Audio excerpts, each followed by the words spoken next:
N'arrivant pas à dormir, après un trop long moment passé à l'horizontale, les mirettes collées au plafond, je me suis levé d'un bond, me suis glissé fissa derrière le volant de ma voiture, embarquant avec moi le garçon qui occupait l'autre moitié de mon lit. En un instant, je me suis retrouvé chez ma mère. J'avais l'espoir d'obtenir de sa main compatissante un somnifère. Étant donné qu'il ne me restait plus que quelques petites heures pour roupiller avant de devoir affronter ma journée, elle a refusé. À la place, elle m'a proposé un antalgique, prétextant que les effets de ce dernier seraient moins difficiles à combattre au moment de sortir un orteil hors de la couette. C'est peu dire que je doutais de la pertinence d'un Dafalgan dans le rôle du marchand de sable. Mais je n'avais pas le cœur à la contrarier.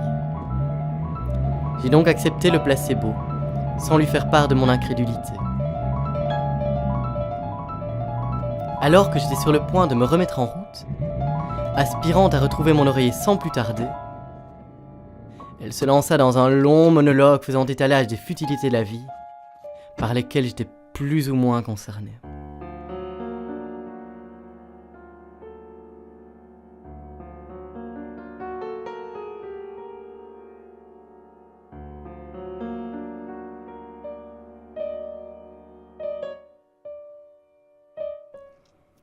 C'est à ce moment-là que je me suis rappelé qu'on m'attendait.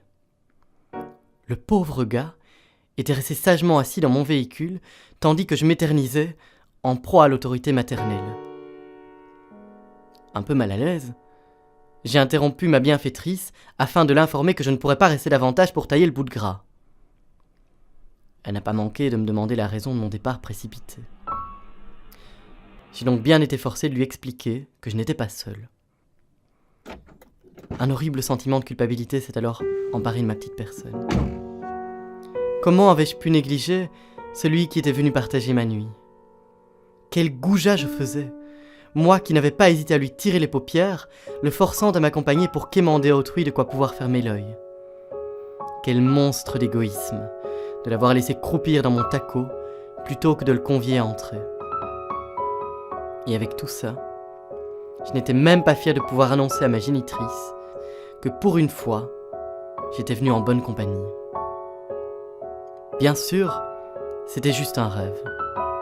Mais les rêves ne révèlent-ils pas notre véritable personnalité ?